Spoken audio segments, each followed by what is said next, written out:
আসসালামু আলাইকুম। SSC ২০২৬ batch. তো এবার ১০ এর মধ্যে থেকে একটা সৃজনশীল আমরা প্র্যাকটিস করব। এই সৃজনশীলটা প্র্যাকটিস করলে আমরা ম্যাক্সিমাম সৃজনশীল কি করব? করতে পারবো। তো প্রথমে দেখি আমরা সৃজনশীলটা ভালো করে লক্ষ্য করি। এখানে দেওয়া আছে হচ্ছে কত? ৪০ কুলম্ব চার্জ। এখানে হচ্ছে -৩০ কুলম্ব চার্জ এবং এদের মধ্যবর্তী দূরত্ব অর্থাৎ A এবং B এর মধ্যবর্তী দূরত্ব দেওয়া আছে কত? এখানে ৩০০ সেন্টিমিটার। তো এটাকে আমরা কি করে নেব?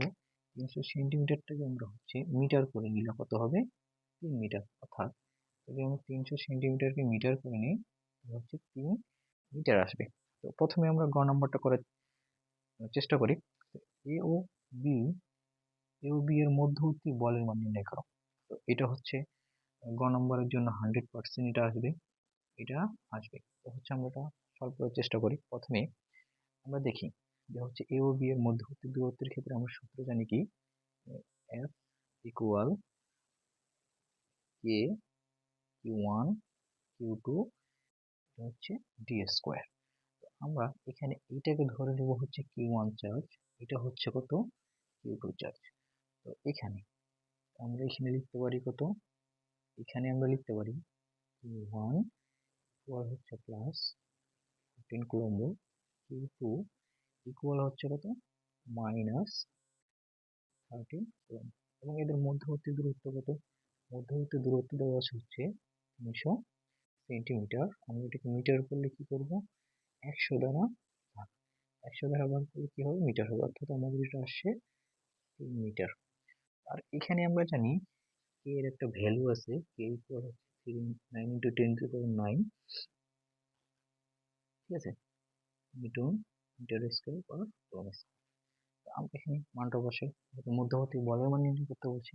আমরা এখানে বসাবো 9 ইন্টু 10 টু দি পাওয়ার 9। এখানে আসবে কত? এখানে আসবে হচ্ছে 14 ইন্টু হচ্ছে 13 আর নিচে হচ্ছে কত? এর উপর স্কয়ার। তো আমরা একটা কাজ করতে পারি। এটা আমাদের আসছে কত? তাহলে আমাদের এটা আসবে হচ্ছে 1.2 into 10 to the power 11 Newton. এটা হচ্ছে আমাদের কি? বলের মান, কাঙ্ক্ষিত বলের মান আমরা পেয়ে গেছি। আমরা এখানে দেখবো যে এখানে কি আছে? একটা প্লাস, একটা হচ্ছে মাইনাস। আমাদের এখানে একটা মাইনাস আসার কথা, যেহেতু আমরা এখানে মাইনাস বসাইনি সেজন্য আমরা এখানে দিব কি? যে আকর্ষণ বল। কি দিব? আকর্ষণ বল। এই যে যদি আমরা আকর্ষণ বল লিখে দিই তাহলে আমাদের এই গ নম্বর অঙ্কটা হয়ে গেছে। তাহলে আমরা কি করতে পারি? এই প্রত্যেকটা গ নম্বর অঙ্কগুলা আমরা এইভাবে সলভ করতে পারি। যদি এর কি হয় যে দুইটি প্লাস হয়, অর্থাৎ আমরা জানি সমধর্মী চার্জ পরস্পরকে আকর্ষণ করে এবং বিপরীতধর্মী চার্জ পরস্পরকে কি করে? বিকর্ষণ করে। তাহলে এই হচ্ছে আমাদের গ নম্বরে কাঙ্ক্ষিত উত্তর। এবার আমরা ঘ নম্বরটা দেখি যে ঘ নম্বরের অ্যান্সারটা আমরা কিভাবে করব। এ ও বি এর সংযোজক রেখা বরাবর কথায় তড়িৎ প্রাবল্য সমান হবে। তড়িৎ প্রাবল্যের কথা বলছে, তড়িৎ প্রাবল্য সমান হবে। এখানে বলে দেয় নেই তড়িৎ প্রাবল্যের মান এবং তড়িৎ প্রাবল্য কথাই শূন্য হবে। তাহলে আলাদা বিষয় ছিল। যেহেতু এখানে বলছে কি তড়িৎ প্রাবল্য, এখানে বলছে কি তড়িৎ প্রাবল্য সমান হবে। তাহলে আমরা কিভাবে অঙ্কটা সলভ করতে পারি? আমরা একটু দেখি যে হচ্ছে আমরা কিভাবে অঙ্কটা সলভ করব। ফার্স্ট অফ অল আমরা যখন ঘ নম্বর সলভ করব, আচ্ছা আমরা একটু কনসেপ্টটা ক্লিয়ার হই। এখানে মনে করেন যে হচ্ছে দুইটা চার্জ, একটা হচ্ছে Q1, একটা হচ্ছে কত? Q2। এই চার্জ যেহেতু দেওয়া আছে, এইটা দেওয়া আছে কত? আমাদের হচ্ছে +40 কুলম্ব, এটা দেওয়া আছে কত? -30 কুলম্ব। আমরা যদি কি করি যে মাঝ বরাবর, আচ্ছা তার আগে একটা করি যে হচ্ছে তড়িৎ প্রাবল্য জিনিসটা কি? তড়িৎ প্রাবল্য, তড়িৎ প্রাবল্য, এই যে তড়িৎ প্রাবল্য হচ্ছে কি একটা ভেক্টর রাশি। আমরা জানি ভেক্টর রাশি কি আছে? মান এবং দিক উভয় আছে। তাহলে এখানে কি আছে? মান আছে এবং কি আছে? দিক আছে। তাহলে আমরা দেখতে পাইলাম কি? আমরা দেখতে পাইলাম হচ্ছে কি মান এবং দিক উভয় আছে। আচ্ছা তাহলে এবার হচ্ছে আমরা যদি এই যে এ এবং বি এর মধ্যবিন্দুতে যদি আমরা কি করি? একটা চার্জ স্থাপন করি, অর্থাৎ +1 যদি স্থাপন করি, তাহলে এই যে এই কি করবে? এই দিকে হচ্ছে যে বিকর্ষণ করবে, অর্থাৎ এই যে হচ্ছে বিকর্ষণ করবে ওই দিকে ঠেলে দেবে। এ কি করবে, নিজের দিকে আকর্ষণ করবে। তাহলে এটা আমরা ধরে নিলাম U1, এটা ধরে নিলাম হচ্ছে U2। অর্থাৎ এখানে দেখতে পাচ্ছি কি যে দিক একই, যে আমরা যদি মধ্যবিন্দুতে যদি কি করি, মধ্যবিন্দুতে যদি আমরা একটা চার্জ ধরে নিই, প্লাস অন ধরে নিই, তাহলে হচ্ছে এখানে কি দিক একই, মানটাও কি হইতে পারে, সমান হইতে পারে, মানটাও সমান হতে পারে। এখন আমরা এই জিনিসটারে যদি আমরা এইখানে যদি প্লাস অন ধরি, তাহলে এটা কি করবে, এই চার্জ বরাবর এটা কি করবে, আকর্ষণ করবে, এবং এই চার্জ বরাবর এটা কি করবে, এটা কি বিকর্ষণ করবে। দেখো, বিকর্ষণ করবে, সরি, আকর্ষণ করবে।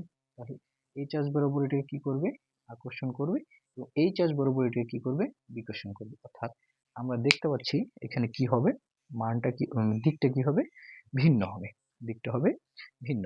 তাহলে এখানে আমাদের তড়িৎ প্রবাহ সমান হওয়ার পসিবিলিটি নাই। এবার আমরা যদি এখানে দেখি, এখানে প্লাস ওয়ান, এবং এই প্লাস দ্বারা এটা কি হবে, বিকর্ষণ হবে। তাহলে এটা হচ্ছে U1, আর এই মাইনাস দ্বারা এটা কি হবে, আকর্ষণ হবে। তাহলে এটা হচ্ছে E2। এখানে তড়িৎ প্রবাহ সমান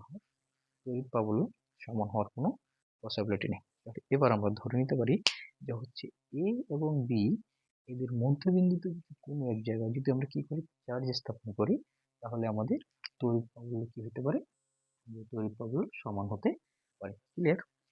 তাহলে এখন আমাদের এখানে কি করতে পারি, যে আমরা এগুলো যদি আমরা মিশাই দিই, তাহলে হচ্ছে আমরা ধরে নিলাম যে হচ্ছে Q1 দূরত্ব থেকে, Q1 Q1 দূরত্ব থেকে যে হচ্ছে একটা চার্জ, একটা চার্জ কত দূরত্বে, x দূরত্বে, কত দূরত্বে, x দূরত্বে ধরে নিলাম। তাহলে আমরা এটা একটা কাজ করতে পারি, যে হচ্ছে এটা x ধরে নিতে পারি, এবং পুরোটা কত ছিল, আমাদের পুরোটা ছিল হচ্ছে 3 মিটার। যেহেতু 3 মিটার, এটা কত আসবে, পুরোটা থেকে এটা বাদ, তাহলে আমাদের এটা আসবে 3 মাইনাস x মিটার। ওকে, তাহলে এবার আমাদের শর্ত মতো শেষ হয়ে যাচ্ছে। তাহলে আমরা শর্ত মতে কি লিখতে পারি, শর্ত মতে E1 ইকুয়াল E2, অর্থাৎ E1 ইকুয়াল যদি E2 লিখি, অথবা E2 ইকুয়াল E1 লিখলে হয়, যে হচ্ছে E2 ইকুয়াল E1। অর্থাৎ তাহলে আমরা এটা কি করতে পারি, এখানে লিখতে পারি হচ্ছে K কিউ 1 কিউ, এখানে হচ্ছে কি D স্কোয়ার, ইকুয়াল, আমরা এখানে লিখতে পারি কি, যে হচ্ছে K কিউ এবং হচ্ছে Q2, এখানে হচ্ছে D স্কোয়ার। অর্থাৎ আমরা এটুকু লিখতে পারি এক জায়গায়, এটুকু লিখতে পারি এক জায়গায়। অর্থাৎ আমরা এখানে দিতে পারি x, এখানে দিতে পারি কত, 3 মাইনাস এক্স। অর্থাৎ এখান থেকে আমরা কি করি, k এবং k কাটা দিতে পারি, Q1 এখান থেকে q এবং q কাটা দিতে পারি, Q1 ইকুয়াল কত, Q1 ইকুয়াল কত, 3 আমরা বসাই, এবং এটা ইকুয়াল কত, 3 মাইনাস এক্স, ইকুয়াল এখানে Q2 ইকুয়াল কত, 30, আর এটা হচ্ছে এক্স স্কোয়ার। তাহলে একটা জিনিস লক্ষ্য করো, এখান থেকে যদি আমরা x এর ভ্যালুটা যদি আমরা কি করে নির্ণয় করি, তাহলে অঙ্কটা আমাদের হয়ে যাচ্ছে। আচ্ছা, ভালো কথা। আমরা আরেকটা কাজ করতে পারি, এটা স্কোয়ার হবে, এখানে আমরা লিখতে পারি x square 3 minus x square equal, লিখতে পারি 3, এখানে হচ্ছে কত, 4, শূন্য এবং কাটা। এখানে আমরা পুরোটাকে আমরা কি লিখতে পারি, পুরোটাকে আমরা লিখতে পারি হচ্ছে যে স্কোয়ার, এটা যদি হোল স্কোয়ার হয়, এক্স মাইনাস 3 মাইনাস এক্স, উপরে যে কি হবে, রুট, তারপর হচ্ছে এখানে হবে √3, এখানে হবে কত, 2। তাহলে √3 এবং 2, এখন যদি আমরা এটা কি করি, আর গুণ করি, বা হচ্ছে বজ্র গুণন করি, তাহলে আমাদের কি হবে, কাঙ্ক্ষিত অ্যান্সারটা চলে আসবে। আচ্ছা, তাহলে আমরা দেখি এটার সাথে এটা গুণ করলে কত হবে, 3 মাইনাস কত হবে, যে √3x ইকুয়াল, আমাদের এটা কত হচ্ছে 2x, কত হচ্ছে 2x। তাহলে আমরা আলটিমেটলি যদি কি করি, যেখান থেকে আমরা x গুলোকে এক দিয়ে করি, তাহলে হচ্ছে আমাদের এটা কত হবে, যে হচ্ছে √3x মাইনাস 2x ইকুয়াল আসবে 3√3। অর্থাৎ x ইকুয়াল আমরা লিখতে পারি 3√3 ভাগ হচ্ছে √3 মাইনাস 2। এখান থেকে আলটিমেটলি x এর একটা ভ্যালু আসবে, এই ভ্যালুটা কত হবে, আমাদের কাঙ্ক্ষিত অ্যান্সার। এখানে যা আসবে সেটা হচ্ছে কি অ্যান্সার। এই হচ্ছে আমাদের কথাবার্তা। এবার আমরা দেখি অনেক সময় বলে কেউ বলে যে হচ্ছে প্লাস এবং মাইনাস থেকে মাইনাসের তড়িৎ প্রবাহ কি হবে সমান হতে পারে, কিন্তু এই ধারণাটা ভুল।